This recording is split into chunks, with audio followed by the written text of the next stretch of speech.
আমাদের গ্রামের মেলার আরও একটি বছরের অপেক্ষায় আমরা প্রত্যেকেই থাকবো, কারণ এই গঙ্গা পুজোর মেলা দেখতে পাচ্ছেন আমার এক বৌদি চিলিপি দিচ্ছে এবং আমি ক্যামেরা দিয়েছি বলে একটু হেসে নিয়েছি। যাই হোক, যে কথা বলছিলাম যে আমরা একটা বছর অপেক্ষায় থাকবো, আমরা একটু সবাই ভারাক্রান্ত, কারণ হচ্ছে যে আমরা একটা বছর আমাদেরকে অপেক্ষায় থাকতে হবে। গঙ্গা পুজো মানে কিন্তু আমাদের কাছে একটা আলাদা রকম কী বলবো আবেগ বলতে পারেন। সেটা হচ্ছে যে গঙ্গা পুজোর অপেক্ষায় আমরা প্রতি মুহূর্তে থাকি। দেখুন, লোক তো লোকারণ্য যাকে বলা যেতে পারে।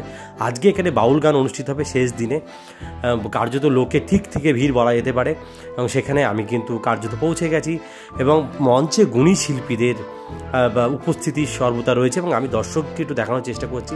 এবং মঞ্চে গুণী শিল্পী এবং এই যে যিনি আসছে তার গান আমাদের প্রত্যেককে মুগ্ধ করে দিয়েছে বলা যেতে পারে, এবং স্টেজ পুরো একা মাতিয়ে রেখেছে। তার পরিবেশনা, তার উপস্থাপনা, তার সামনের দিকে স্টেজ থেকে সে নেমে প্রত্যেকটা দর্শকের সঙ্গে কথা বলা, তার মন মাতিয়ে দেওয়ার ক্ষমতা একটা আলাদা ক্ষমতা।